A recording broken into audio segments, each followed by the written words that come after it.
He's joined by his colleagues, Zama Koza, who will do the presentation together with her colleague Yanga, and also Dr. Cole Montague will also join the discussion.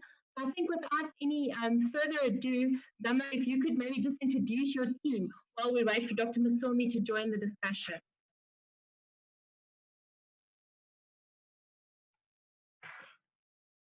Zama?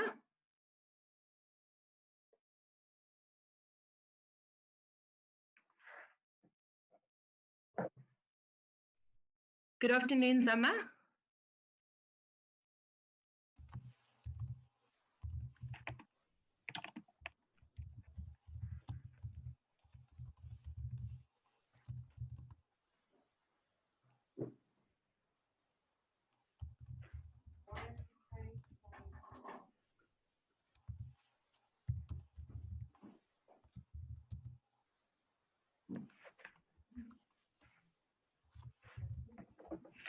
The objective of this afternoon is to follow a value chain approach to regenerating the value chains in KZN for healthcare. Our main objective of this is really to come to a practical implementation plan for healthcare, looking at the manufacturers in KZN. We'll be talking around value chains for medical plastics, also for medical textiles, and also looking at some unique opportunities as well. Can Zama hear us?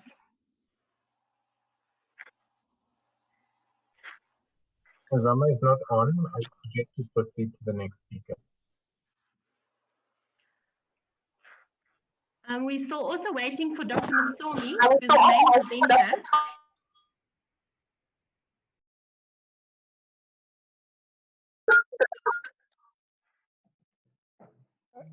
For some reason, Zama has been kicked off the presenter list. She's listed now as an attendee, so she's not able to present.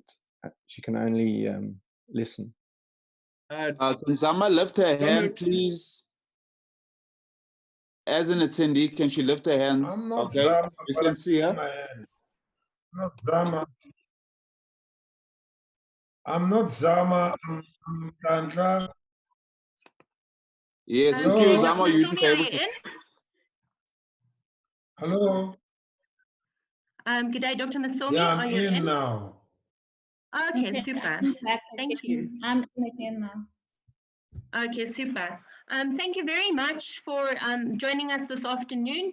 Dr. Masomi, I'm going to hand over to you to take the lead on the conversation. We've just introduced the panelists, and we've just kind of outlined the objective for this afternoon as well. Okay, hi. Sorry, guys, because there is Zama. She's here. I was trying to send her a message because she's the actual boss in this entire thing. Hi, everybody. My name is Nhlanhla Somi. I'm the co-convener of the think tank on health, innovations, and manufacturing value chains. So I will be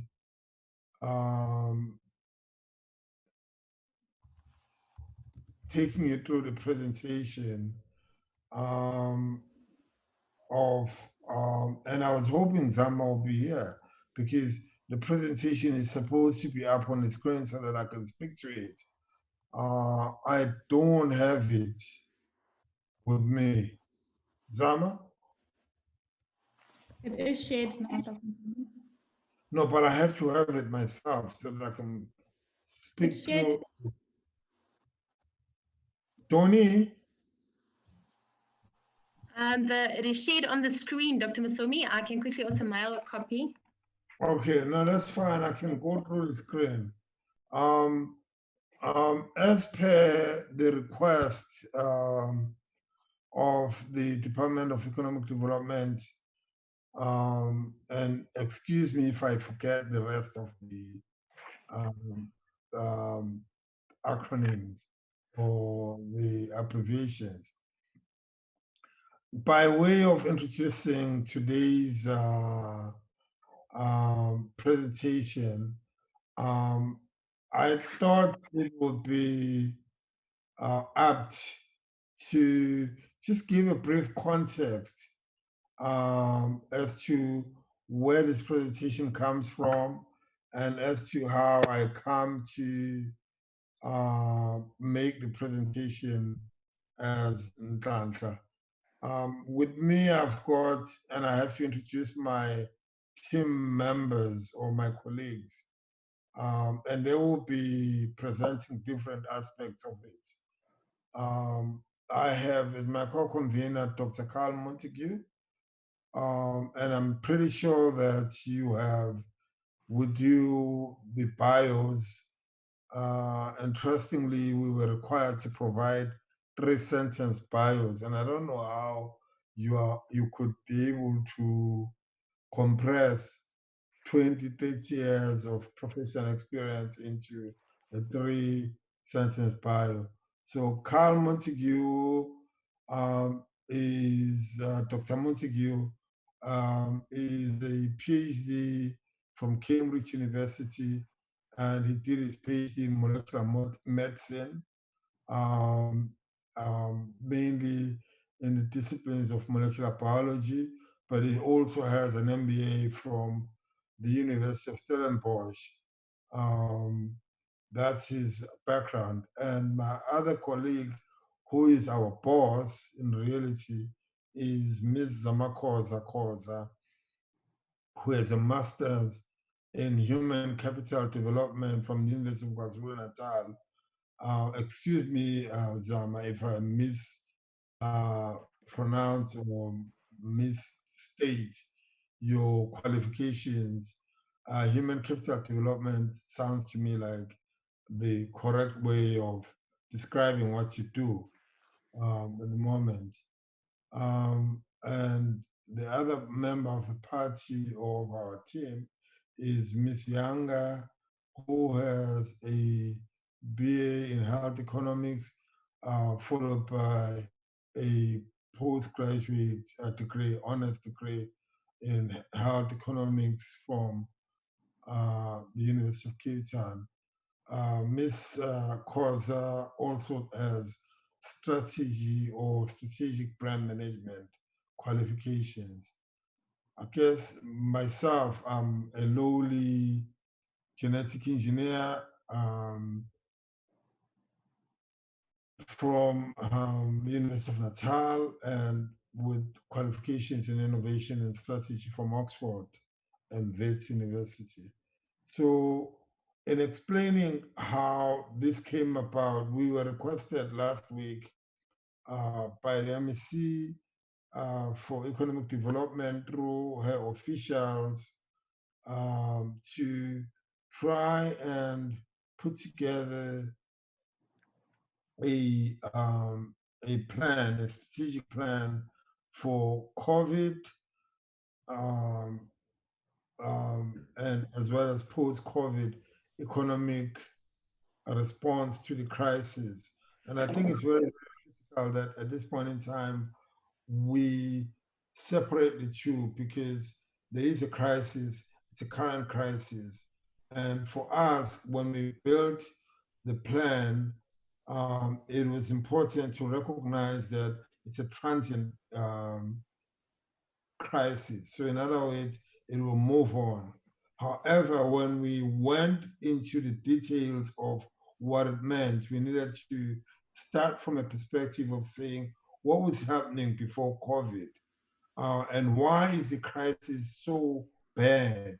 So we have a global phenomenon that has not been seen before, where there are disruptions in supply chains and value chains.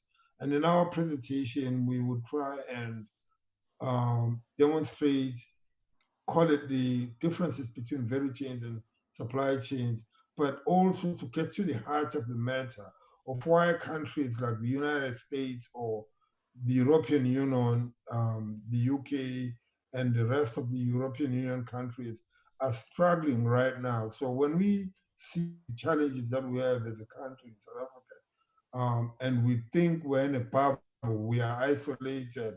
What we are not seeing is that the rest of the world is going through exactly the same challenges. When people say that there are not enough beds in ICU or in hospitals in South Africa right now, it is fundamentally not an indication of how bad we are as a country.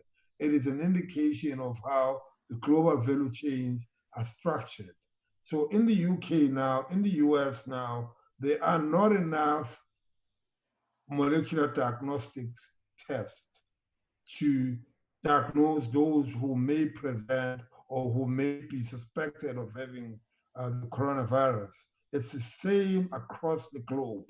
And it's an indication of the nature on the structure of the global value chain. So the way we put together our presentation and later on how we hope to address the interventions and how it can be addressed in the near term, the immediate term, and in the future is to try and figure out a solution that addresses what are innate challenges. So the gaps or the cracks in the system, and the systems are not uniquely South African. And that is a very important consideration because it's often missed. And when I see the press every day, it's almost like we have a unique challenge. And a lot of the time it's represented or it's presented or visualized as possibly a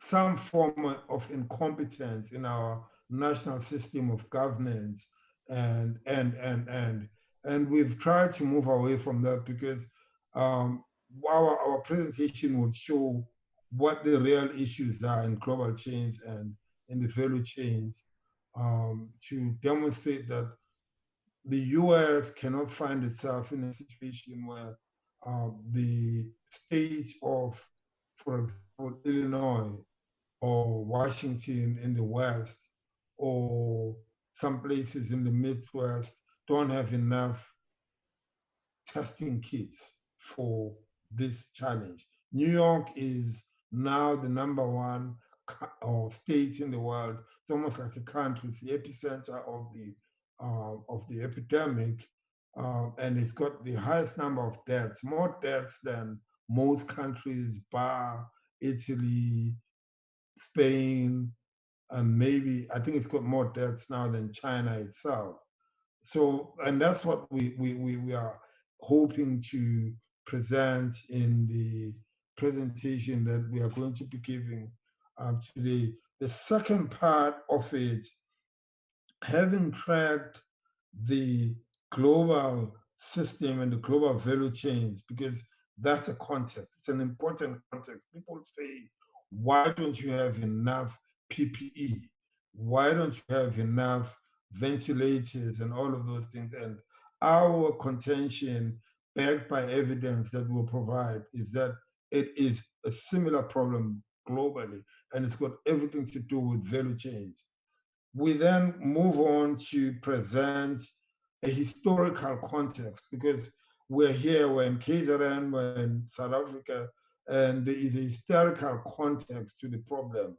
And our historical context, while it's interlinked to the global issues, it has a special kind of character that is linked to our history as a country, and the destruction of quality your value chains, and we'll describe it later.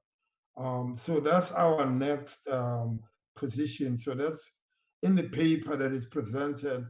I hope that most of you have received it. A paper that analyzes the structure of the South African healthcare industry and its evolution. We've deliberately chosen to locate it from the 1970s, the late 1970s to the present, because we cannot go back to late 1800s for reasons of for pragmatic reasons. So that's our next point. The following point in terms of the presentation is obviously to trace the evolutionary and historical context. And I hope that when we go through it, things are going to become a bit clearer, but they will become a lot more clearer later on. We then have a conversation, or rather a part where we talk about what the paper, what the industry looks like now. And there's a very simple take-home message there. And the take-home message there is that as a country, as a province, we have a healthcare market or a healthcare system that mirrors the US or the European market. And the reason for that is as a result of the evolution and the historical context. But what it does, it creates an incredible problem where we are takers of prices from the US. We don't do any innovation in this country. And as a result, we're importers. And what it does from a value chain versus supply chain perspective is that our healthcare market or industry participates at the port, whether that port is the port of Durban or it's the airport at OR Tambo or wherever it is that products flow into the country. That is where we start our participation.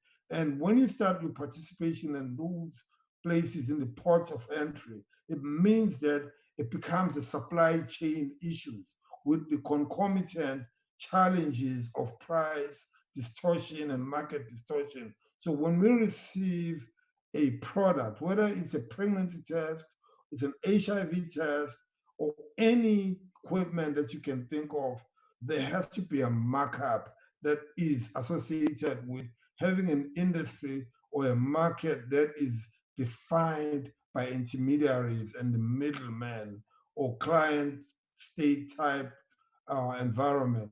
And that is the challenge of access, because what it does, it makes access to healthcare incredibly difficult. It makes it beyond the reach of the many. And somewhere in the presentation we will, and I'm hoping Yanga has it, we will show, for example, that in this country, post 1994, there has not been a significant increase in the number of lives insured by the private medical aids. The lives that have been insured in that space have been hovering on or around 8 million for 20 years, if not 30 years. And yet the bill has been increasing and has been far outstripped by inflation and the Forex deterioration. And later on in the first part of the presentation, we'll speak a bit about what could be done, having raised this important consideration. And I will then hand over to Zama and Carl, Dr. Montague, to speak about what can be done and what are the immediate possibilities to address the immediate crisis as well as the midterm crisis. So I think I'll just go through the presentation. If I don't know who is controlling the presentation now, and I could go back to the first slide.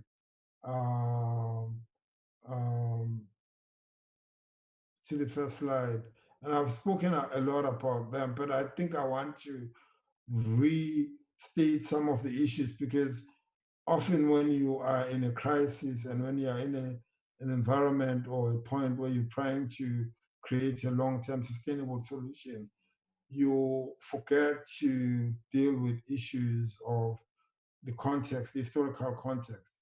And this is for everybody, because some of us were not born when these things were happening. I'm not saying I wasn't born, but the structure of the South African healthcare industry is based on some very important historical milestones.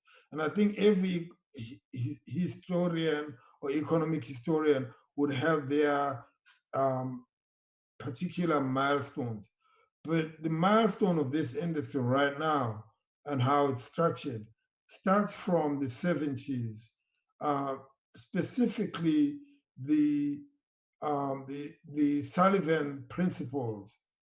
Healthcare in the world is dominated by the American healthcare industry. That is where the big healthcare companies originate from. And this is not just for South Africa, Europe, Asia, Latin America, and everywhere.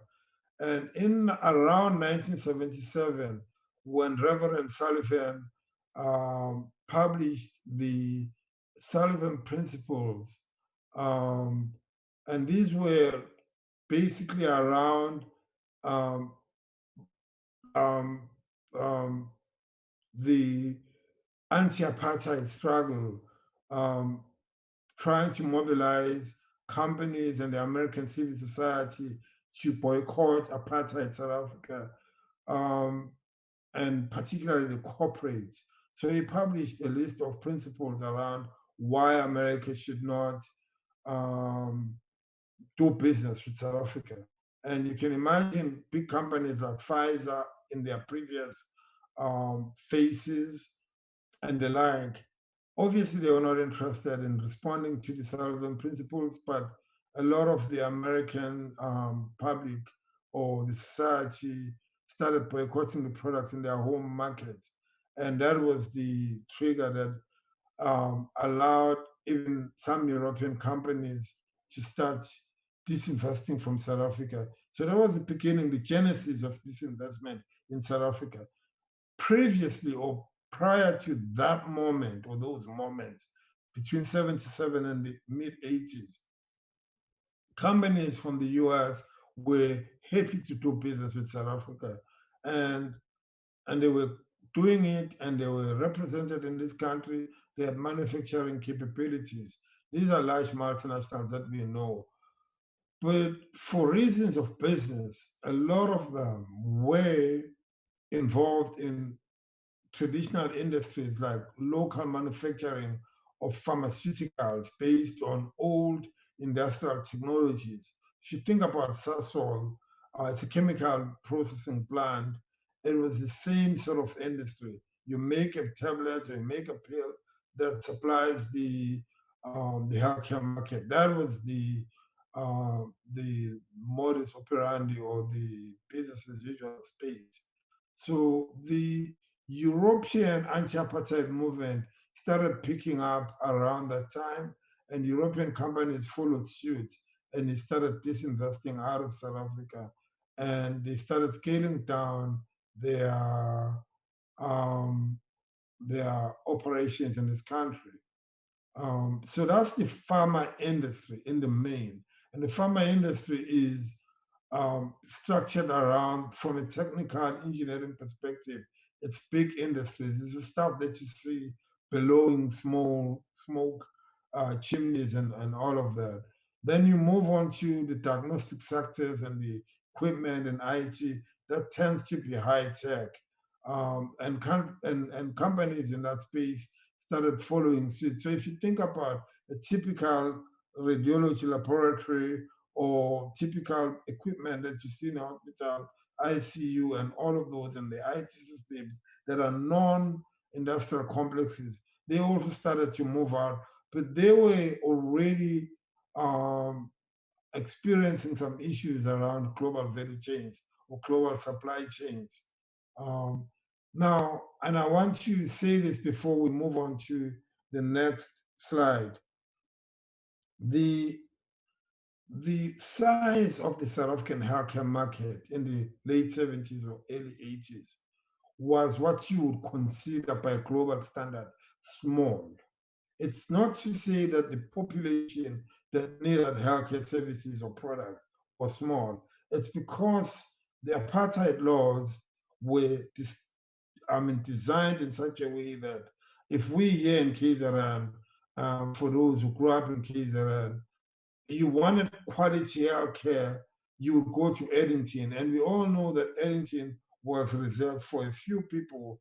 And as a result, when you spoke of the healthcare market, you were talking about a very limited number of patients, of people. So in essence, the market was, in economic terms, what we would call price insensitive. You could raise the prices because the numbers were small and government was paying, it was okay. The second thing that happened globally around that time was that you started seeing what are called global value chains spread by global supply chains, the containerization of cargo, the TFTUs that you call them now, the increase in the air cargo, and a lot of those developments meant that you could move, whether it's equipment or whether it's tablets or pharmaceuticals, in a much more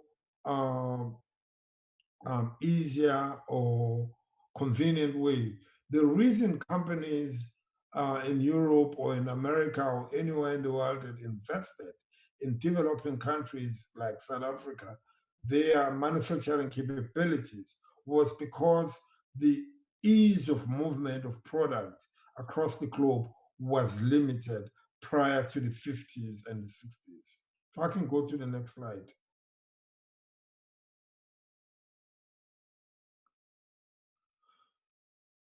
I think there's a slide before that.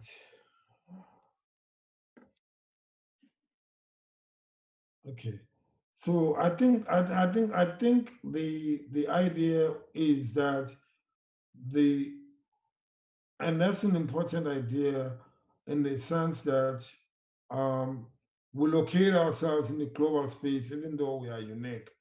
But the events that we've detailed in the previous slide around the fact that there was a movement from, or rather there was a disinvestment and there was a withdrawal of multinationals from South Africa from a manufacturing perspective in the 80s, mid to late 80s, as a result of political pressures, meant that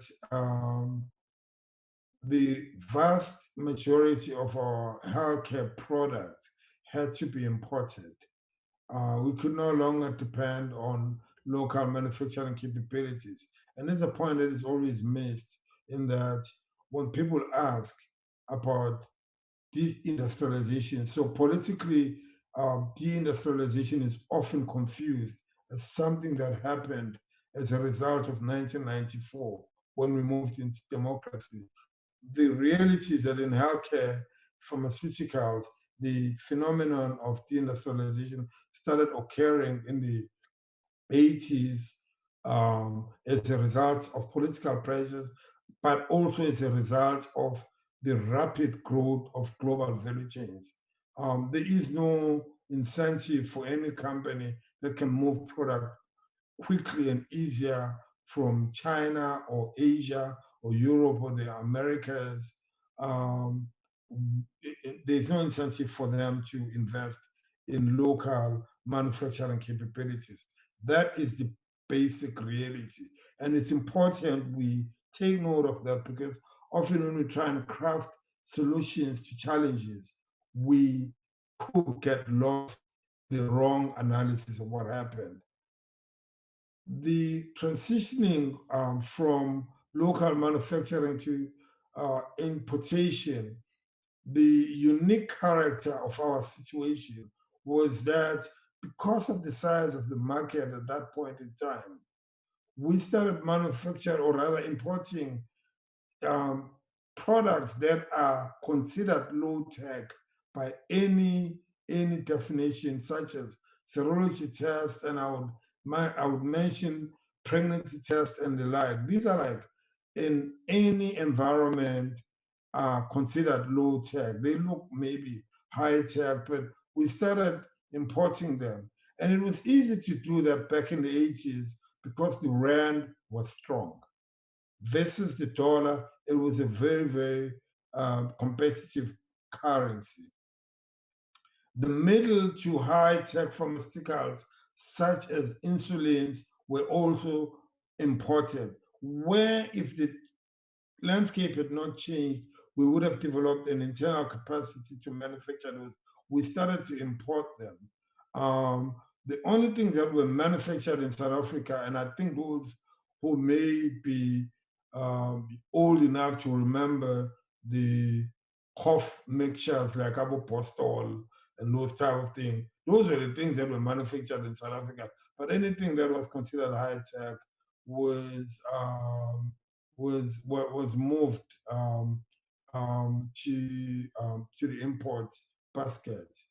And at the time, because of the strength of the currency and because of the size of the market that was looking after a very small privileged few, the states allowed the deindustrialization process to continue unchecked. The private medical or private healthcare market was underdeveloped. And I think in some of the supplementary notes that we will provide as part of this, Yanga will demonstrate how many private hospitals were in the country at that point in time.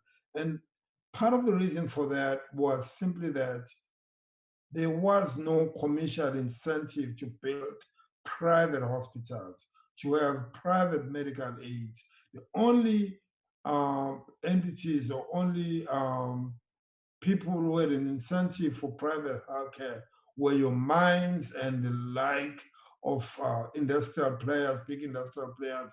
And that wasn't because of human rights, ethical consideration. It was because it made sense to their own businesses and was required by legislation. If I could go to the next slide, please. Next slide. Okay. Were your mines and the like of industrial players, big industrial players. And that wasn't because of human rights, ethical consideration. It was because it made sense to their own businesses and was required by legislation. If I could go to the next slide, please. The next couple of slides, I want to go to an expansion of what I started to. Who is controlling the slides? Can I just get a sense? Because it's important. It's a politically how you put it, sensitive matter. The difference between the global value chains and the supply chains and why it matters. I have said earlier on that an expansion of what I started disinvestment and the flight of global because it's local manufacturing capabilities. How you put it, and here I need to make the difference between the global value chains and the supply chains and why they matter. When you have a local global value chain, it means that you are able to flight or participate global of local manufacturing capabilities, phases of the value chain. Now, and here I need to make an important distinction. When you have a local and global to demonstrate the value chain story, it means that you are able, if you take a pill or you take this phone that I have here, this phone is made up of value chain, at least 2,000 different parts. If you look at the different parts that you have in this phone, come from, I'm going to put an equal number of manufacturers, the value chain, and it's something that's very important to consider. So that when we talk about a pill or you take this phone that I have, you understand what we mean by the value chain. So in the phone that I have here, and I'm going to take 2 or 3 the components, parts, the screen that you have in this phone, the computer, the software system, and other parts of the phone. It's the same story with, let's say, a ventilator. And this is what the US has discovered now, and what the UK and other countries are discovering now, that the global value chains matter, because in a ventilator, you might have what we call the brain, which is a computer, probably a CPU of sorts. You have another part, which is where the IP and innovation and the high value innovation is embedded, which is a system to control everything. And then you might have the mechanical parts and all of those things.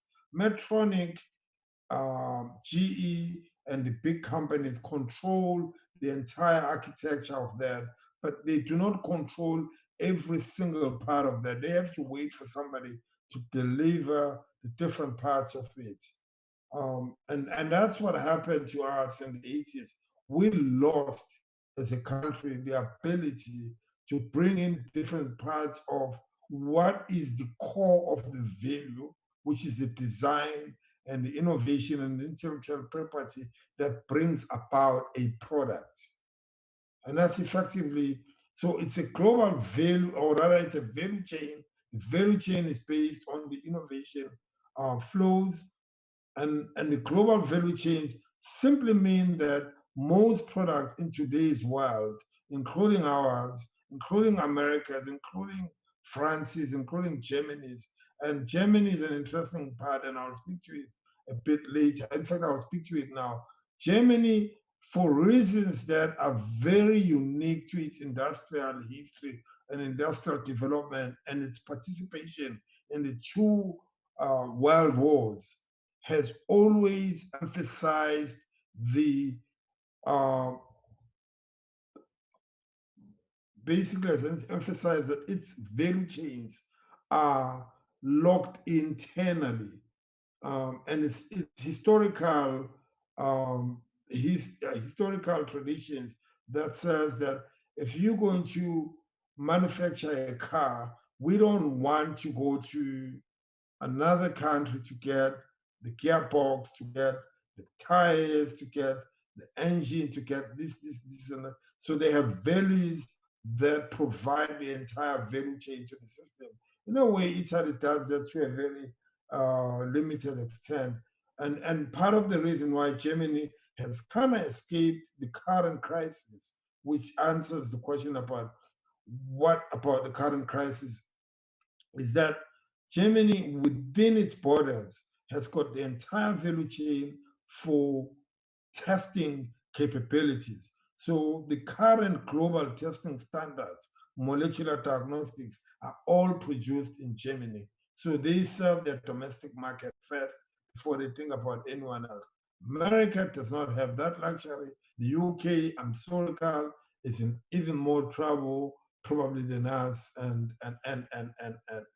so, and the key piece of all of this is the ability to link innovation and industrial development. And Germany has done quite a good job in that. And I think as detailed in the previous slide, our healthcare products market has evolved into one that is supply chain based. And you would see it by the size of our procurement budget. We've had a look at the procurement budget as part of this exercise, and we've, I don't want to say sound alarmist, but we've been horrified by the size or the amount of money that is paid for low-tech products like serological tests and those that could conceivably be manufactured in this country. I think we pay conservatively 3 times what we should be paying as a country. Can I have the next slide, please?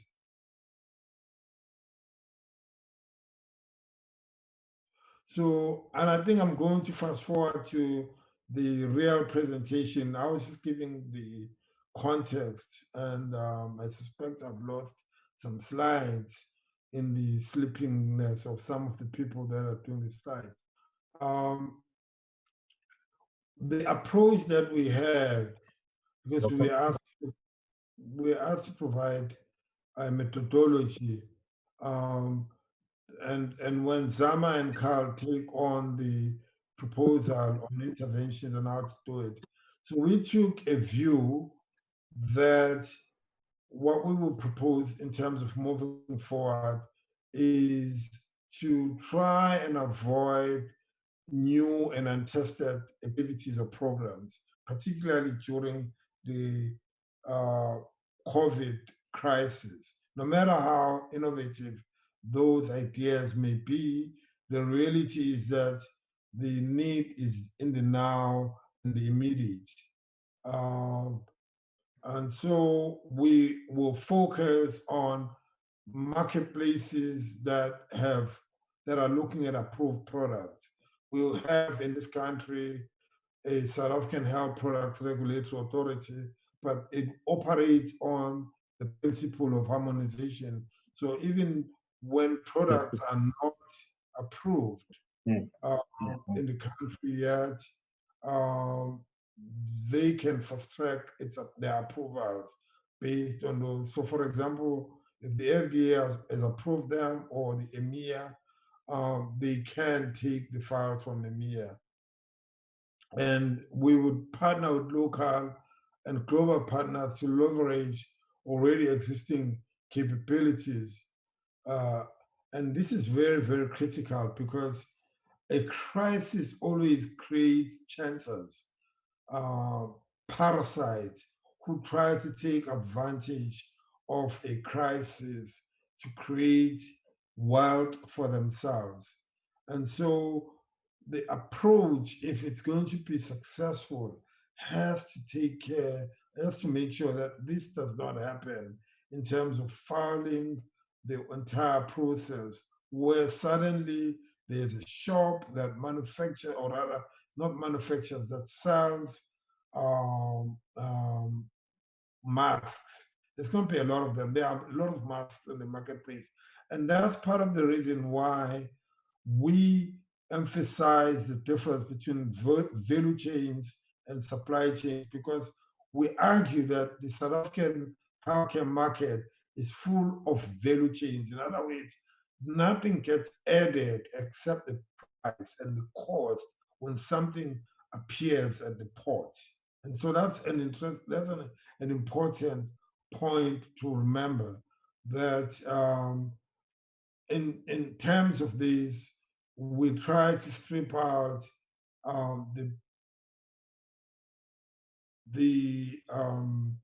sorry, English escapes me sometimes, but the exploitation of the blockages, of the shortages in value chains, and more importantly, which is what we, and these are the last 2 points that I'll make, is that the crisis opens up the window for us to understand the market as it really is. And I've tried to explain how it is, but it then allows that from a supply chain perspective, we start accommodating local SMMEs in KZN specifically. And how can we do that? We can do that by coupling it with innovation. And I've made mention of one company here, which is Temsec. They manufacture, and there's a lot of them, they manufacture handy for the poor, but it's actually the same chemical formula that you find in handy, exactly the same. And they come out of Mangosuthu University of Technikon. And so if you buy handy from, I don't know, from Woolworths or ShopRite, wherever, the truth of the matter is that what innovation does, it allows you to understand that the chemical formula of a handy from ShopRite or Woolies or from Temsec is exactly the same. The functionality is exactly the same. The difference in cost or in price that you're paying for is in branding. And I think I will, I don't know, I wanted to hand over to, I'm at the end of the slide. I wanted to hand over. can I go to? Dr. Msomi, can I please come in? It's Neville Mikey, Trade Investment KwaZulu-Natal. Dr. Msomi, thank you very much for that outline and the history. Quite interested and to show exactly where South Africa comes from. Just before perhaps Dr. Shaw Montague comes in or younger, I would like to introduce our MEC for health for the province of KwaZulu-Natal. And I'll just request that we please allow our MEC to say a few words as part of this panel, and then thereafter we'll come back to the presentation. I'd like to introduce our MEC, Nomagugu Simelane Zulu. MEC, if you could please join us, and we would like you to say a few words. Please, MEC.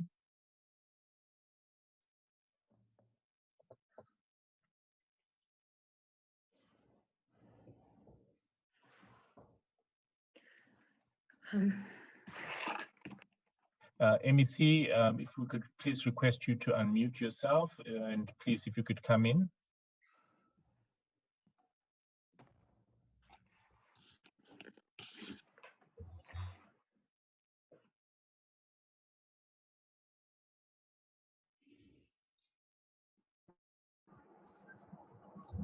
Welcome, MEC. Thank you very much. I have been part of the presentation, although I keep losing you because I'm on the road. So I think we'll be able to catch on as we get a copy of that presentation, but we really appreciate the analysis and we think it will assist us moving forward with what we need to do in the province. Thank you very much. Thank you very much. Dr. Msomi, if we can then now proceed with the presentation, and we'd like to thank our MEC for joining in. MEC is with us, as she's indicated, she is on the road, and HOD is also part of the panel. He'll also come in immediately after the presentation. We can continue with the presentation. Okay, thank you, MEC. It's Fiso. It's Sunday there. I'm sorry to disturb you. There is I'm unfortunately have to join another meeting by the DG. Can I join? I'll join immediately after that. I just wanted to report that. Good afternoon, MEC. Thank you. Thank you. Dr. Msomi, you may proceed. Is it Mr. Montague who will proceed, or is it going, Dr. Montague, is it going to be? I'll proceed and hand over to the other team members when it's a bit confusing because the slides have been reaching, but just to make a point, and I think it was made in the previous one, is that if you have an intervention, you don't try to start from scratch and reinvent the wheel. So what we've done is we've provided a sense of the fact that the interventions have to be within the law. They must follow the trends that have already been established. So there is no need to go and ask our government to do something extra, something different. And so the legislative support and innovation in line with the FIS principles is based on that there's already preferential procurement policies that are well established. And some of these, they talk to localization. So there is a preference for locally manufactured products. And that is a lever, that's a very important lever in this exercise. The National Health Insurance Scheme, which in our minds is a market maker. So in other words, it establishes a new normal in terms of how big is the market. The market, and I made repeated references to the fact that in the 80s, the real market for healthcare companies was 4 million white people in this country. In 1994, there was a constitutional directive, objective to make the entire population, or to allow the entire population to have access to healthcare. And in essence, what you were doing, we were increasing the market size by a factor of 10 times, from 4 million to 40 million. And that's the numbers. That's just on the numbers base.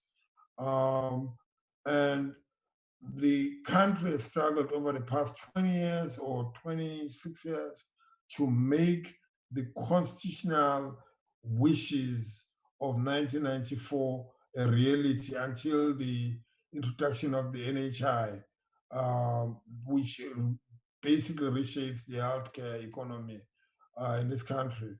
And then you can add on to that the National Development Plan, together with the Industrial Participation Policy, IPAP, and the localization.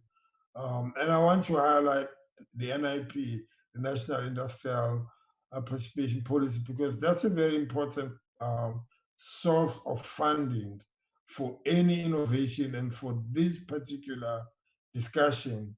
Because in that policy, there is a determination that dictates that any company that gets over $10 million, or let's say foreign company that gets over $10 million tender from a state-owned entity, whether that's Transnet, Eskom, and the same, they have to participate in national industrial development through the industrial offsets program that is managed by the DTI.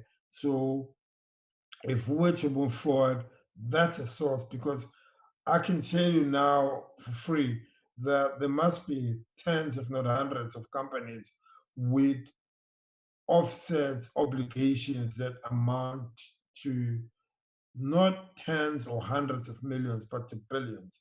And that's the law. And that's why we put the legislative support as one of the apex of this strategy. There are other strategies, or rather national legislative or policy instruments, such as the National Bioeconomy Strategy or the Innovation Strategy, that can be used to, that can be leveraged to push this forward. And the point being that from a first principles perspective, don't reinvent the wheel. Don't try and come up with fancy new stuff. Use what's already there. Use the levers that government has already created and make them work for the strategy. You can go to the next slide.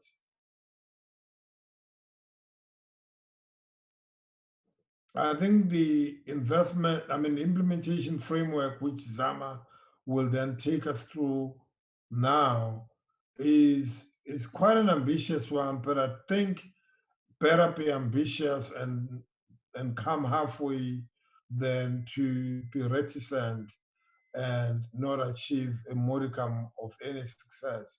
In essence, what Zama will be presenting is what we call a platform for implementing the various aspects. And the platform is in its early designs, but it's designed on the basis of the different arms or verticals that are required to make the strategy or the strategic implementation plan work. More importantly, if you're trying to open up any space for innovation and for participation by a wide number of people, you've got to break down the barriers that are created by operational paradigms where only the members are allowed into the space. And that's something that that basically happens in societies across the world, whether developed or undeveloped, where whether it's bureaucrats, it's the prudent bond, or the private sector, or political parties. They are members-only clubs, and what members-only clubs do, they lock out any additional or potentially useful inputs. And that's what the platform does. So digital platforms and everything that has to do with 4IR is about unlocking those and becoming transparent. It also allows investors who are looking to invest to see through the same window that everyone else, government, civil society, and other interested parties can see in. So it opens access to global IP flows. And we argue later that intellectual property flows are what drive industrial development. The 5 portals that Zama will describe are basically designed to achieve those ends or those objectives.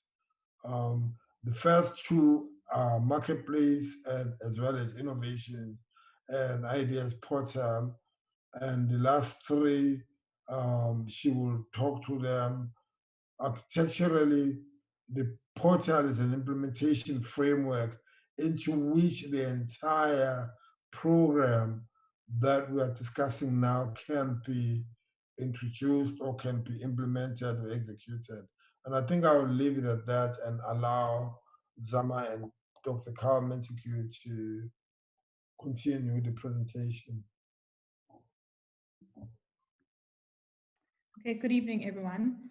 Okay, so Dr. Msomi has basically just provided the context, which will then now lead us to the actual implementation platform.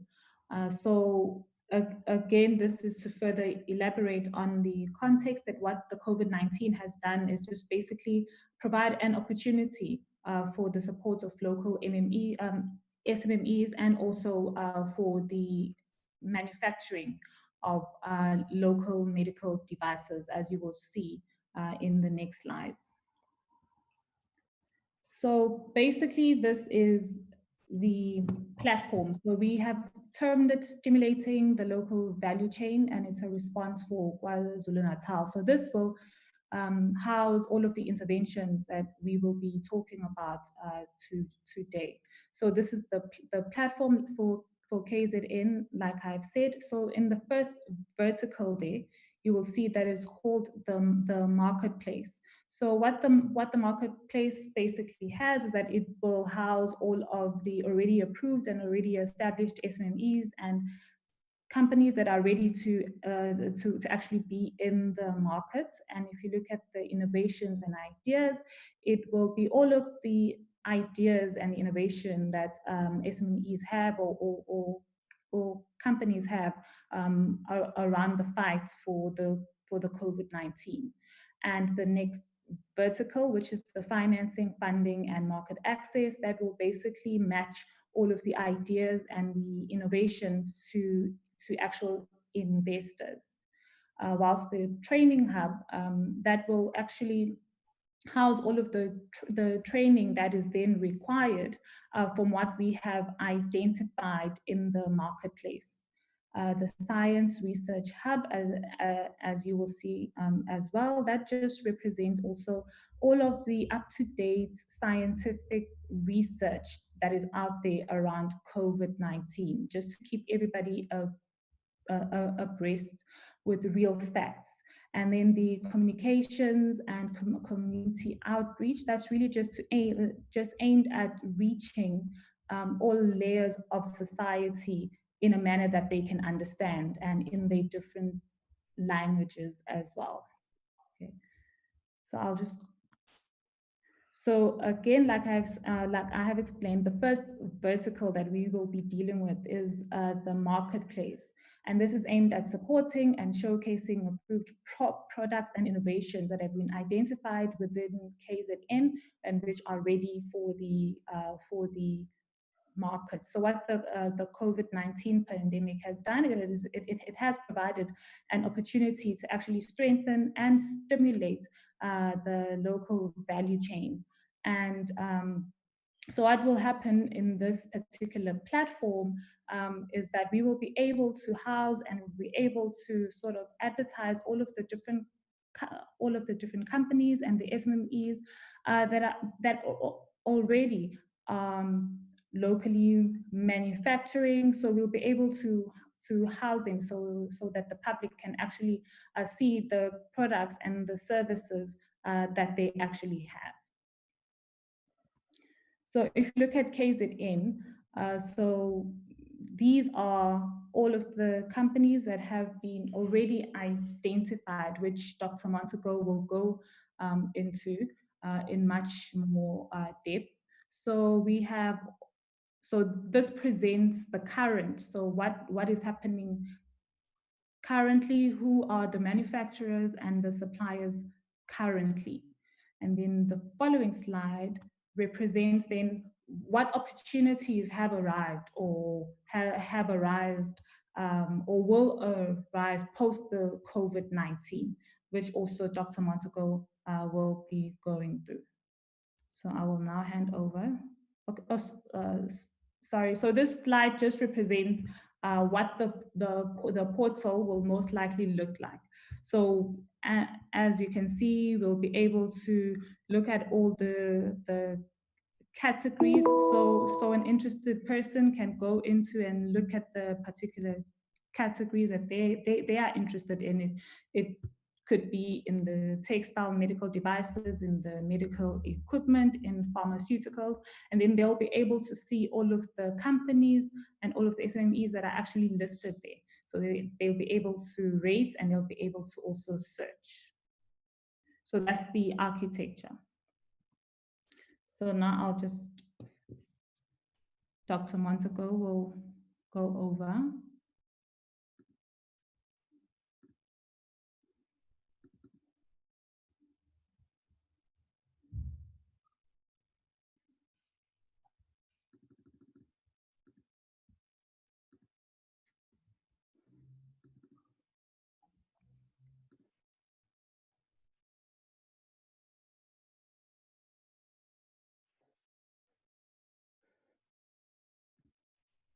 Carl, are you able to see the Yep, I can see it. That's great. So what we want to do is just to give you a flavor of what the data is that will be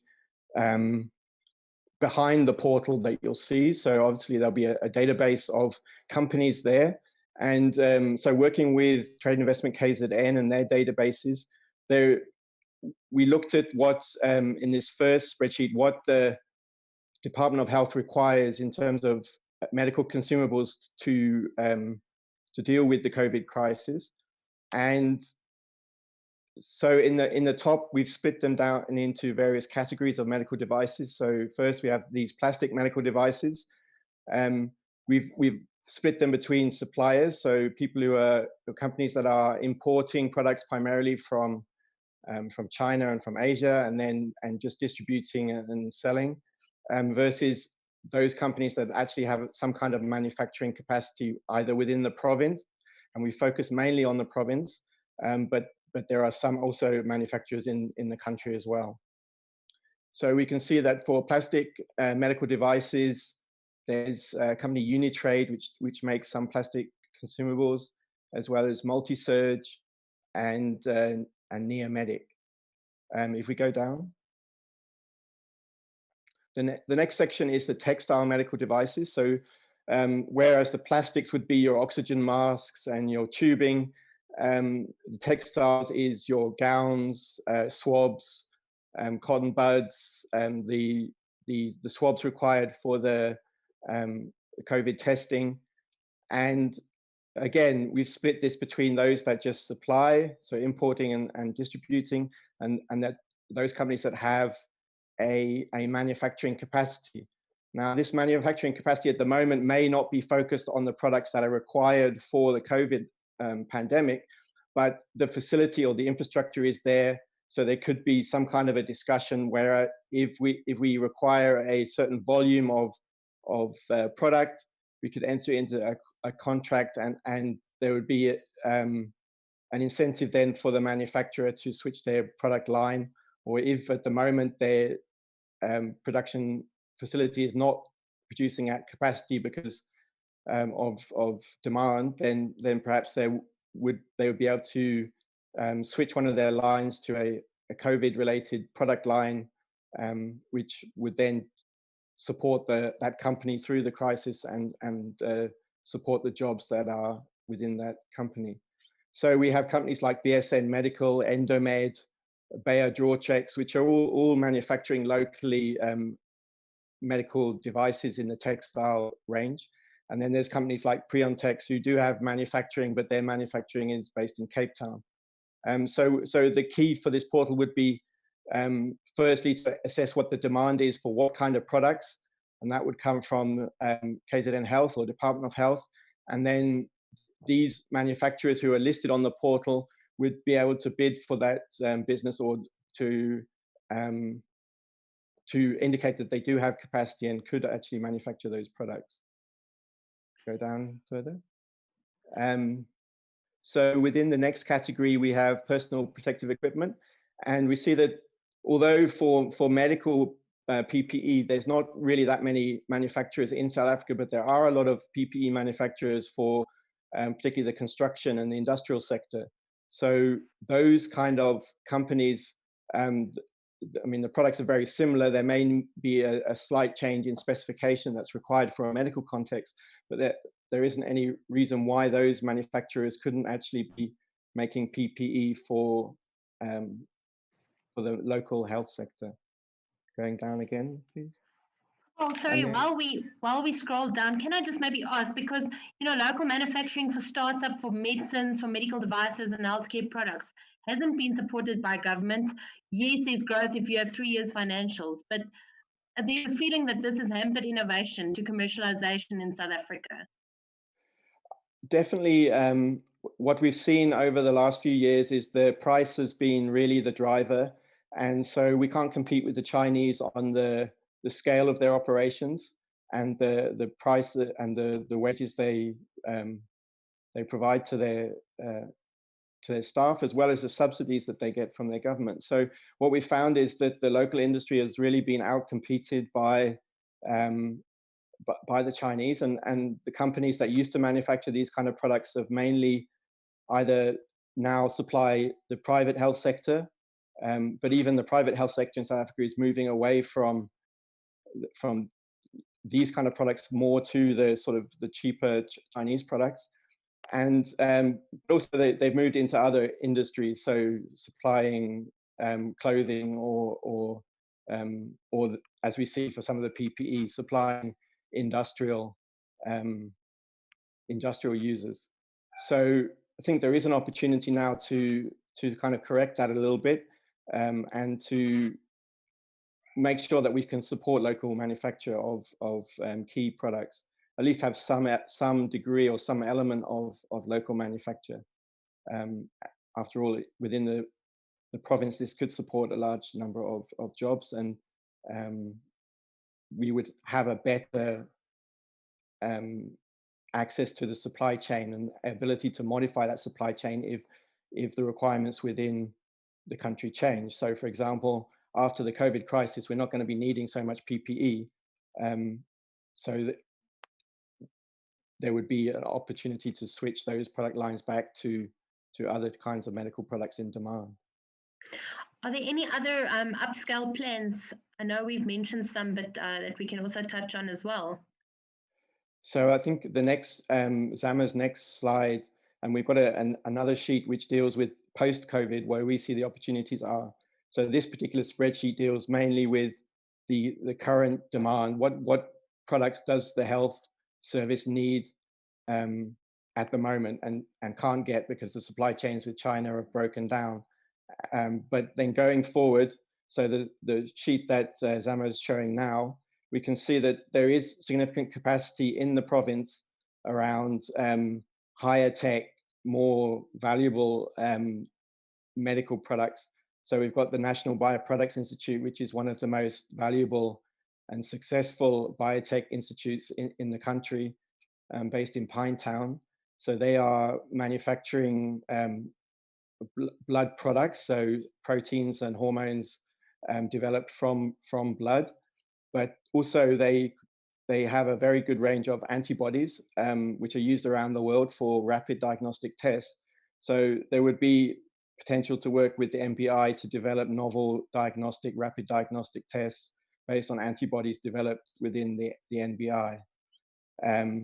We have medical equipment manufacturers, and then below that we have medical information management. So the idea is that we move more towards a digital medical information management. And so there's areas definitely for innovation there as we go to the fourth industrial revolution. And pharmaceuticals, obviously Aspen is headquartered in Durban, although its manufacturing sites are in PE. But again, what COVID has shown us is that when you have this massive pandemics, you get breakdowns of the supply chains. So for instance, if there is a vaccine that's developed in the US or in Europe for COVID, then it's going to be very difficult for us to access supplies of the vaccine if we don't have a local manufacturing capacity for that vaccine. So those are the kind of things that we would need to be looking at, is how do we have, or how do we promote and support local manufacture of vaccines, as well as other biologics medicines, which are going to be required much more as we move towards the NHI, and the expense of them buying from overseas is huge. Can we develop a local capacity for manufacturing of biologics? And we have the facilities at Umbongantwini for housing a facility to make biologics such as insulin, and we should be taking advantage of them. So with that, I'll hand back over to Zama to take us through the next part of the presentation.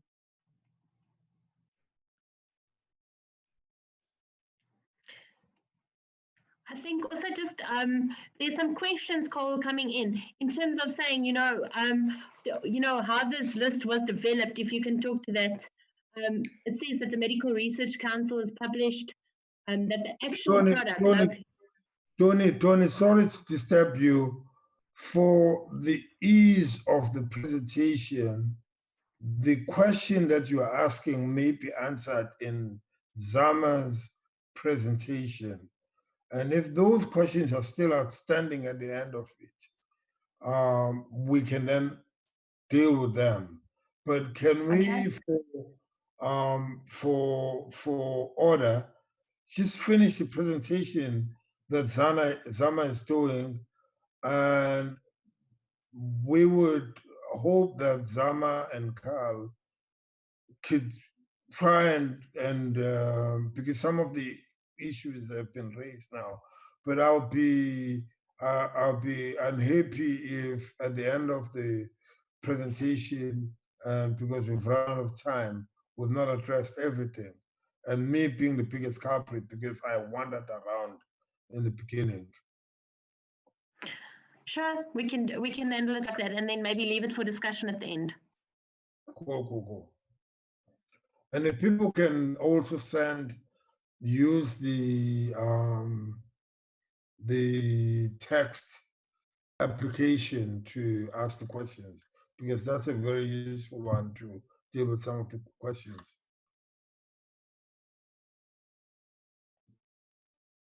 Okay, so we have just so we've just looked at the marketplace, which we have explained actually how houses the SMEs and the companies that are ready for the marketplace. Now, the next intervention or platform looks at the innovations and the ideas. These are innovations and ideas that are not already out there in the marketplace, but this portal or this platform will now allow an opportunity for those that have their own ideas around how to come up with solutions around the COVID-19 fight. They will be able then to submit their ideas and their innovations, which will obviously then be needed to be vetted and then approved before it can go on to the next phase. So the list that is provided there is just an example of the innovations that can come about. So we are looking at the manufacturing of ventilators and masks, the manufacturing of PPE, the manufacturing of gloves, molecular diagnostics, rapid diagnostic tests, home-based care, And the thinking is that for this particular platform, we could actually collaborate with technology hubs such as Smart Exchange and also the KZN universities. So the next slide. Sorry, can I just say something in that slide? Because Zama, go back. Yes, I'll come back, yeah. In the slide, what needs to be highlighted is the innovation aspect. And it's in brackets in any one of those categories. And you can think of any categories that are based on the current requirements. And it's to highlight the innovation prospects. Trends in Africa is a European NGO that provides intellectual property on an open source or open hardware platform to enable small companies or countries to do these products in their localities. So in other words, if there's a company in Emlazi or Edendale or Chatsworth or any township in the industrial parks, those townships, that wants to start manufacturing masks that are of a standard that is approved by a regulatory authority, these are the guys that would provide the technology and the training for it. And I think later Zama will speak about training up. The Royal Academy of Engineers has just issued a list of designs for plastic devices around PPE that are currently being utilized in Scotland as we speak, because as I said earlier on in the presentation, the global value chains are disrupted. So you may think the stuff is low tech and should be readily available in the UK. It isn't. The value chains are not there anymore. And these guys, the Royal Academy, which is the top academy of engineers in the world, at least in the English-speaking world, have provided the designs and have agreed to partner with this initiative to provide the designs for anyone who does plastic products. These are guys who make Coke bottles, milk bottles, plastic bottles, and they can change their production capabilities to provide the country should we get into a position where we're in trouble. And the manufacturing of gloves, the same. The viral transport media is a very important one because now, and I think the guys from the Department of Health would agree with me, what we have now is a shortage of call it swabs for taking samples, but not only that, also a shortage of transporting the samples to central laboratories. And in the VTM space, we have a local company, which is MBI, that has come into the fold to say we could pick up the slack, but only if we are given the technology, which in a sense is the IP, to be able to do that. And the list goes on. Zama, you can continue.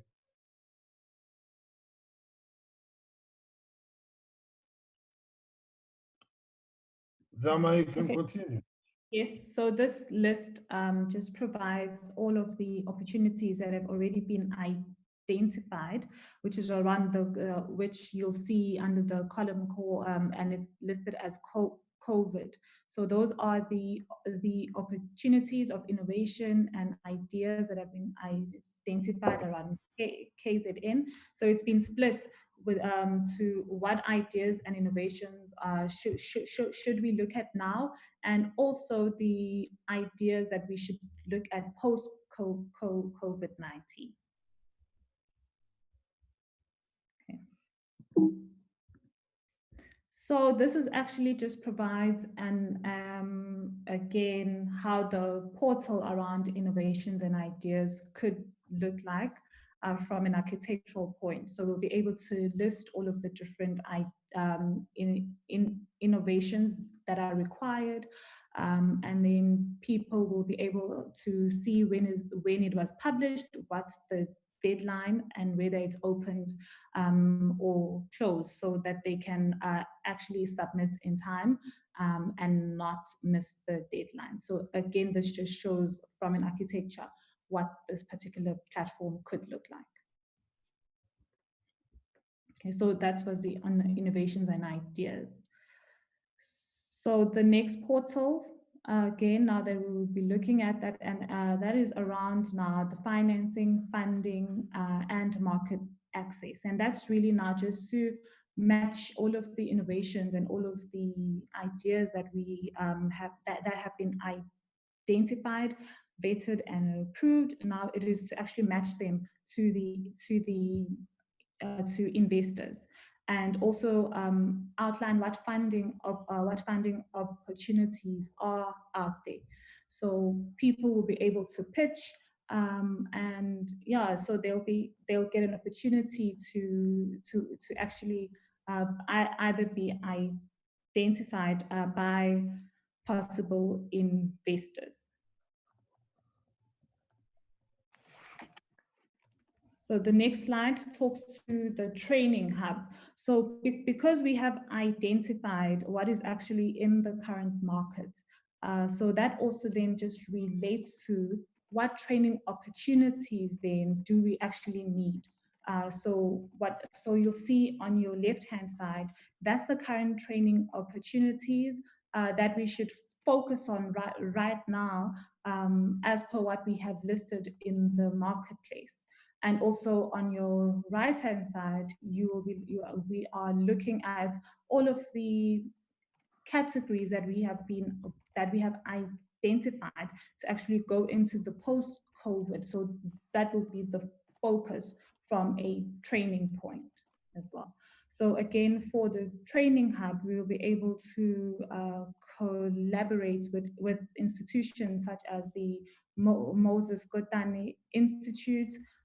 Will be able to collaborate with the different universities around KZN, and also with technology hubs such as Smart Exchange.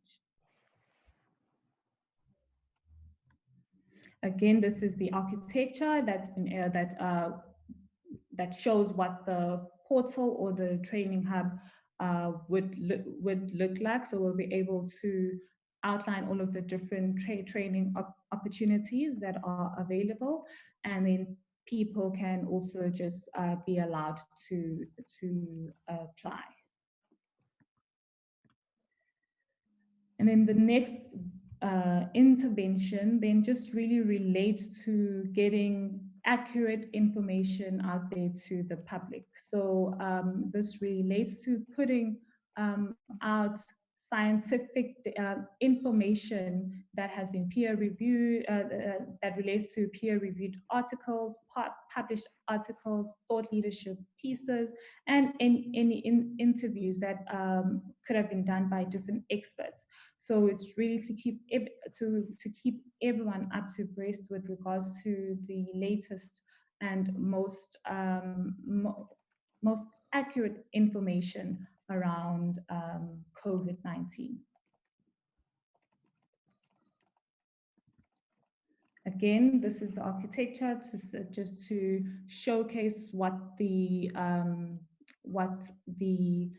platform around the Scientific Research Hub would look like. And then the last intervention or last platform also just looks into how we can assist government with communicating and reaching everyone in society with regards to the different languages that they speak, because there's a lot of information that's out there, and not everybody we can't assume that everybody understands at the level that it is being pitched. So the idea is to really look at the different layers of society and really target a market for all of the layers of society that we have identified. And then we can tailor the message to each layer of society. We can look at breaking news, what are the recent local and global stats, basic info, just regular updates around the COVID-19 fight. And also looking at which mediums. So there's social media, there's TV, there's radio, and really tailor making each market so that it reaches everyone in society. So again, this is what the platform could really look like. So thank you very much.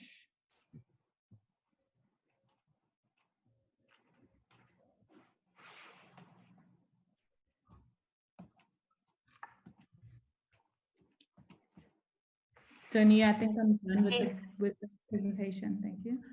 Thanks so much, Zama. I'm just reading some of the questions. Some of the questions that are coming through is what actual training has been identified? I know there's a big slide that outlines all of it, but maybe if you could just mention some of them and maybe just talk around with the funding mechanisms that have been identified. Is there any way of fast tracking this? I know that from the IDC side, from the National Empowerment Fund side, and also with some of the international embassies that we work with, there has been funding that has been made available also for project fast tracking that people can apply for. And if people just mail us also at Trade and Investment KZN, perhaps to our one-stop shop, we can also make that information available.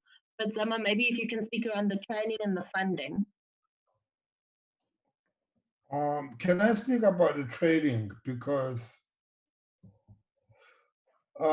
training, we've got to, so training that we speak about is training SMEs and companies that are being trained to produce products that are currently not in their portfolio. And in the training hub, which I think should be read in conjunction with the ideas portal, where there were different partners like the Royal Academy of Engineers, Trends in Africa, and the like. Those trainings are already available. I will give you an example. If you're a company in Pinetown, sorry, I live in Devon, so I'll talk about Pinetown, it's the only thing I know. That manufactures plastic bottles, and you want to make masks that are equivalent to COVID-19, the Royal Academy of Engineers has got published a design of a mold, an injection mold, and a protocol or process, standard operational procedure for manufacturing that. And that's the sort of training we're talking about. We're not talking about training that is non-product specific. If you want to manufacture, for example, if the Department of Health, with its mass cleaning project right now, wakes up one morning and, as it will, in June or July and say, hey, we don't have enough swabs or viral transport media, and training then needs to be with people who are in a space near how you manufacture those, and you have to train them once you've given them the intellectual property or the design to do those. And that's what the training is. It's available immediately. It's probably going to be done in partnership with local universities and institutions, and probably Moses Kotane Institute, because that's the provincial institute. So the training is for manufacturing the needs that have been identified in the now and going into the future that will be identified for the medium term going forward. So it's training for partners or parties that are already in industry. I think there's training in incubators for other parties that are startups, but in the now and in the immediate future, you want to retrain or repurpose guys that are in industry already. Thanks, Dr. Masomi. I think I'm seeing a lot of comments coming through saying, that there are some good projects in, face mask manufacturing, also mask manufacturers. I think it's very important to stress that today is really just an introduction on the methodology and approach and, wanting to match what is being spent by the Department of Health on procurement, what type of products they are procuring at a national level and provincial level, and to try and match it with what the manufacturing capacity is in the province. So this list is definitely not exhaustive. We'd like to invite all the participants to please mail us around your project so that we can also add it into here as well. I think, this is definitely just a start around the thinking of the marketplace and the longer term innovative ideas coming forward as well. Yeah, I think, Tony, because it's a good thing that you raise the issue of masks. And I think to clarify and to expand on Zama's presentation, I'll take the issue of masks because you raised the issue of masks. There are different types of masks. And Zama spoke about a portal. In fact, the last two portals or verticals, one was on the peer-reviewed scientific stuff, and the other one was on communication at a level of society. But on masks, for example, just to be a bit technical and maybe a slightly deficient in terms of the engineering understanding, there are currently no less than 3 types of masks that we're talking about. So when people talk about masks, we're talking, and that's why we need to have the last vertical and the second last vertical so that it is understood, even from a commercial perspective, that there is a mask, which is, call it a medical mask. It has standards that are regulated, and that's a mask that is used in situations that, in terms of intensity of the danger of the medical staff or the clinical staff, is less than the mask that is the N95 standard, which requires or which is used in situations where there is a higher danger of being exposed. Then there's a mask that is used by you and me, the guy who walks in the street, that will probably be walking in the street when these levels are uplifted. And part of the reason that we have 2 portals that talk to describing those is to try and ensure that there is a greater understanding, because a mama from Claremont who is manufacturing or sewing masks for clothes that I can wear when I walk down Pixliga Street is not the same mama who is going to be giving me the mask that is needed in a medical setting. And interestingly enough, or importantly enough, the guys who do the medical masks may not have the capability of doing the N95 masks, which are what is required for a certain level of severity in dealing with this epidemic. And part of the reason why the portal is done in the way that it's done is to ensure that all aspects are covered. Okay. I think we're under a bit of time pressure, so I'm going to maybe just let every participant on the panel maybe just summarize, with some of your parting thoughts. I think what we need to take from here is the fact that in the short term, there are opportunities. We need to look at changing some of the value chains in KZN to supply into the medical textiles, medical plastics, also 3D printing, also quality testing in hospitals in the short term. In the longer term, we need to look at opportunities. What we picked up from reports are things like orthotics and also, biological manufacturing in the longer term, and also then support to our projects going into implementation. Perhaps, just Dr. Masomi, Dr. Montague, from your side, where are the opportunities, and also how do we take it forward from here for companies that are keen to participate in these value chains? Because there are a lot of comments also saying, there are these contracts that government has that are called evergreen contracts that have been around for ages. How do new players get into the market, and how should they go about? So maybe just some thoughts with regards to that before we wrap up. Carl, can you come first, and then I can do the final? So from my perspective, I think what has been, so local manufacture and increasing and supporting the medical device and the pharmaceutical industries is mentioned in all of government policy. So this is not new.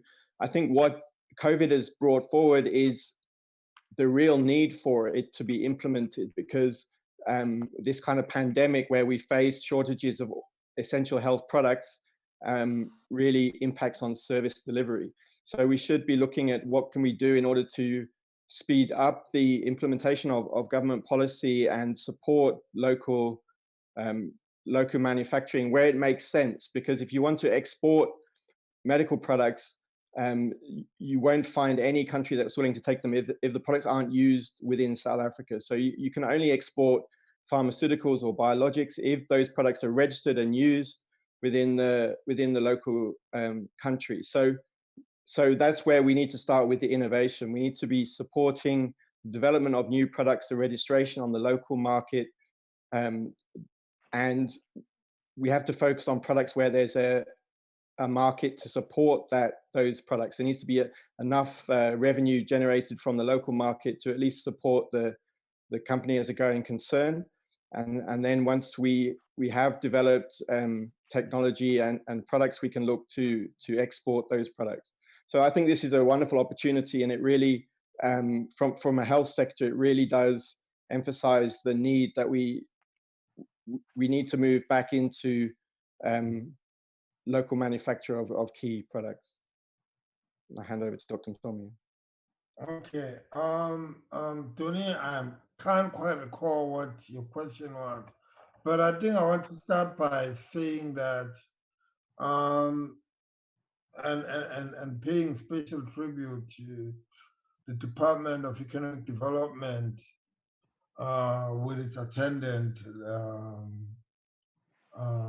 acronyms at the back of economic development, to say that these are very critical in opening up a discussion and bringing into the space different views and contributions. We cannot move forward if we don't have these types of interventions or activities. On the question that you asked, Tony, I think we started by pointing out that the COVID-19 crisis illuminates challenges that are there and that will be there post it.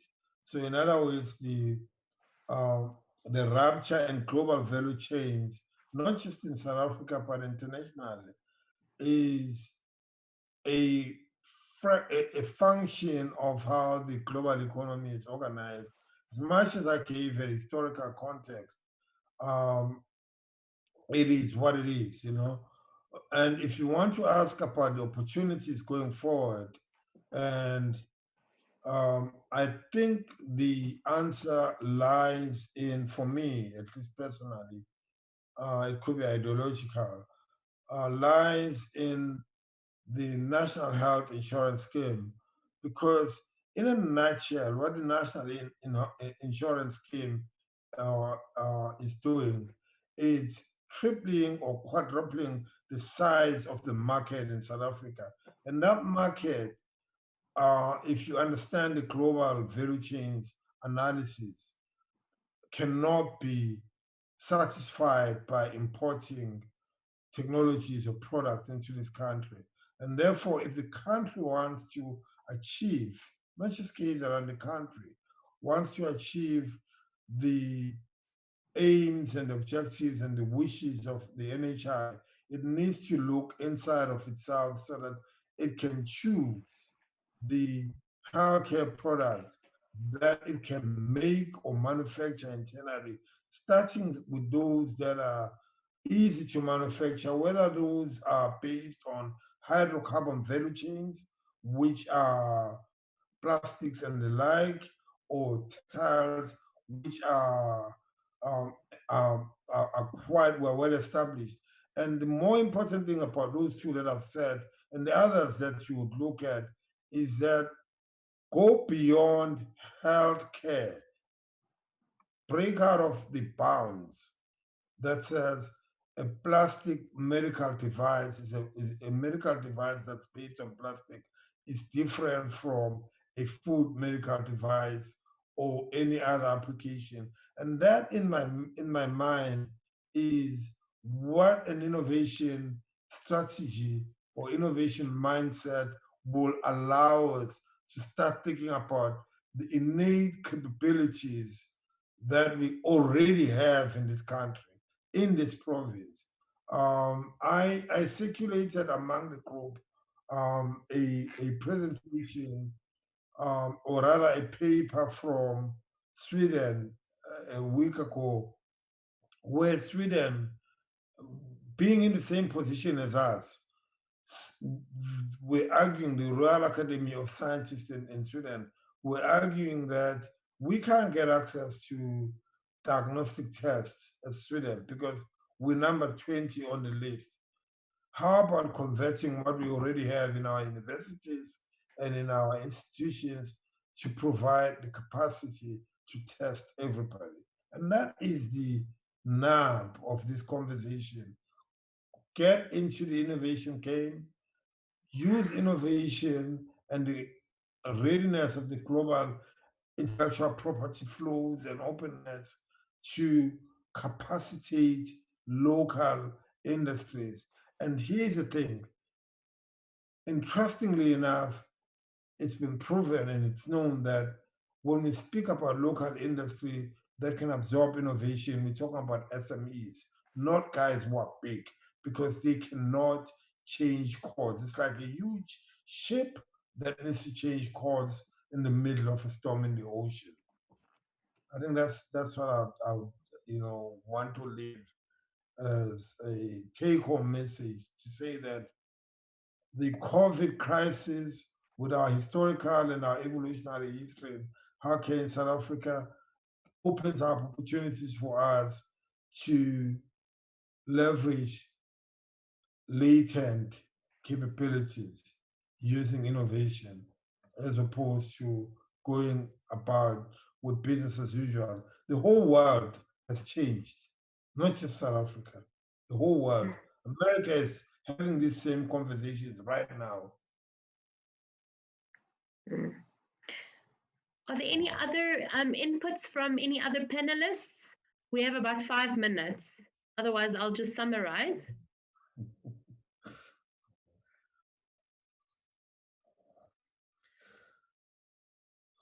I thought we had panelists from DOH, Dr. Komed and Dr. Shabalala. Yeah, Donay, what happened to Dr. Shabalala? MEC, Dr. Shabalala had to attend another meeting, so he excused himself. He did indicate that he had to leave for another meeting, but that he would rejoin if they were finished in time. But I don't think they actually finished in time, MEC.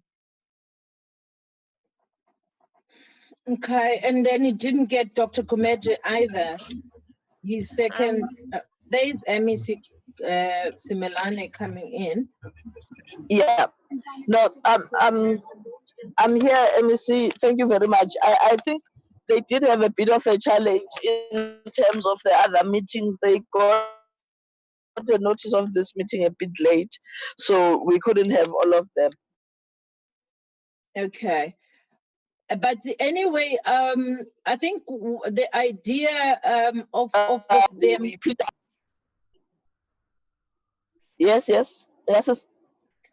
Yes, I think the idea of them really coming in was for us and maybe for yourself to try and give to the audience of this webinar and also to the panel an idea that as KZN and the Department of Health in particular, really serious about the issues of ensuring that we utilize our local knowledge as well as localization and the list and the reskilling and the training that we'd like to see in terms of all the ICT that we spoke about yesterday, the 3D printing and all the innovation that needs to get into us starting to manufacture a lot of things ourselves here with a view of creating jobs and sustaining the economy of our province. So we wanted that technical input either from yourself or from Dr. Shabalala in terms of where can the broader community participate. And I think Dr. Msomi has, to a certain extent, and all other panelists tried to give a broader scope, but from the government perspective, we were just short of that kind of a technical input on the needs analysis. As the Wutsi, this is why we want to emphasize that area. MEC, just to indicate that Mr. Gumede is online now. I think MEC can summarize it. It's fine. Yes. I think that's where the ball was dropped when they were not very clued up on what their participation was in this discussion. But you are correct. It's very necessary for them to make an input, and they have been listening. We are going to make sure that they, as Department of Health, we contribute. I wanted to suggest, MEC, that maybe one or two, they should have a side discussion with HOD and Dr. Muj and Dr. Kumete, so that in our next bigger discussion like this, then we've had an opportunity to actually contribute in this discussion. I must say that as we have discussed in the Command Council, this is a very opportune time for government to create create industries in this particular province. And when you look at the nature and the needs of the Department of Health, we have an opportunity of identifying close to 5 industries that we can create and focus on and make sure that we have our own people within the province. Hello? Yes, Mrs. We can hear you, MEC. Okay. Now I'm saying we have an opportunity that comes once in a lifetime in any government and any country, and we really should be able to utilize this particular opportunity.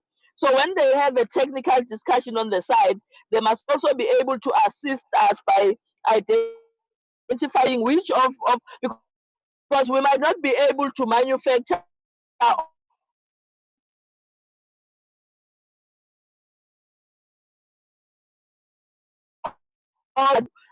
equipment that we want to target and make sure that if they come once, that they come to us as the province of KwaZulu-Natal. So I'm suggesting that they have a side discussion and they work around honing towards that, and then in our next discussion we'll be able to speak thoroughly. But I think from our side, MEC Dube, we also need to try and to have a side discussion on the availability of the funds, particularly for the people that we would like to see getting active into the markets.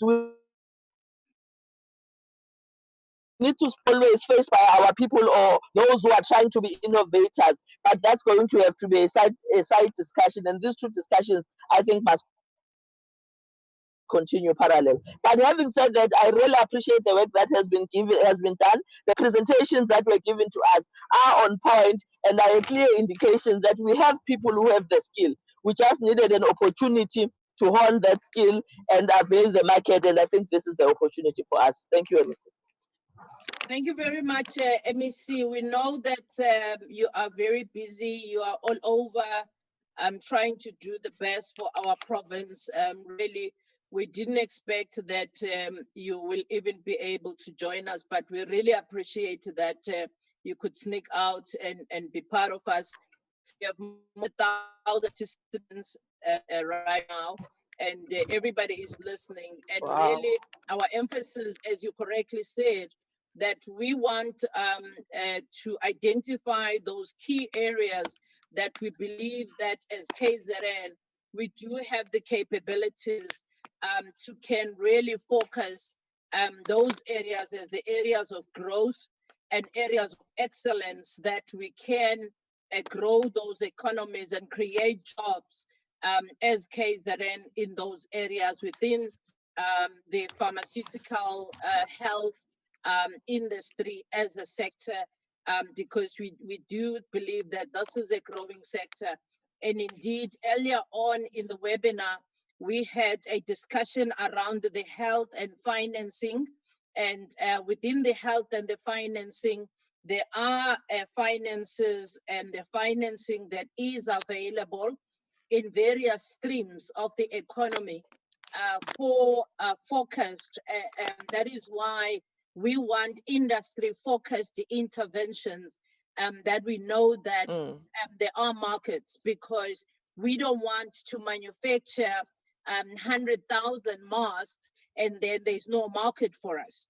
We want to be able to say, if we have to, as we correctly said to you, that if we are to buy the machinery to have to do the visors or to do the respiratory machines or to do whatever, those will be our focus.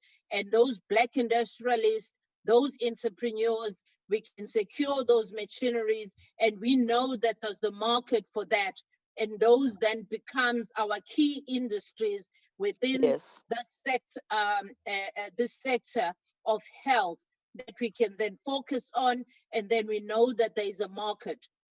Because the issue at the moment is the barrier that we are experiencing as a lot of entrepreneurs and small businesses. It's the barrier to enter the market. We saw even from Dr. Msomi, the presentation, and from all other presenters, it's the barrier to enter the market. That right now, yes, we had to allow that a lot of equipment and everything are coming from outside of our country, but then we've got an opportunity now that we then need to start upscaling the production inside KZN, and that is why we were emphasizing that you must tell us this sector, this discussion that we have, and there are charts, MECs, I see there are 31 charts. There are also questions there that we will forward to you and all other members of the panel, so that those questions that have been asked could then be answered, and then there could be follow-ups that are done in terms of this webinar that we've had this afternoon. Okay, Mr. Thank you very much. We'll make sure that we put that together and further the discussion. Really, it's a very good initiative that you came up with. We appreciate it. Thank you very much, MEC. Donay, thank you very much. Over to you, ma'am. Donay, you're mute. Donay. Thank you, MEC. I see we have been joined by Dr. Gumede, so I just would like to hand over to Mr. Gumede, maybe just to brief us, on the Department of Health side as well. I think there's a good plan forward, MEC, also for a side discussion. But maybe Dr. Gumede, if you'd like to add to the discussion, from where we will wrap up afterwards. Thank you, Tony. No, thanks, MECs. I think we'll take it from there, the cue from what you said. We'll follow up on a technical meeting, and then we'll take it from there. The opportunities were here from the beginning. We just couldn't talk, but we've been here throughout, so we've had everything. We've had an opportunity as well to meet with Nhlanhla a few times to discuss the opportunities in health, and we think we'll take it from there. Thank you. Thank you very much. We would like to wrap up now because we have another webinar starting at 5:30.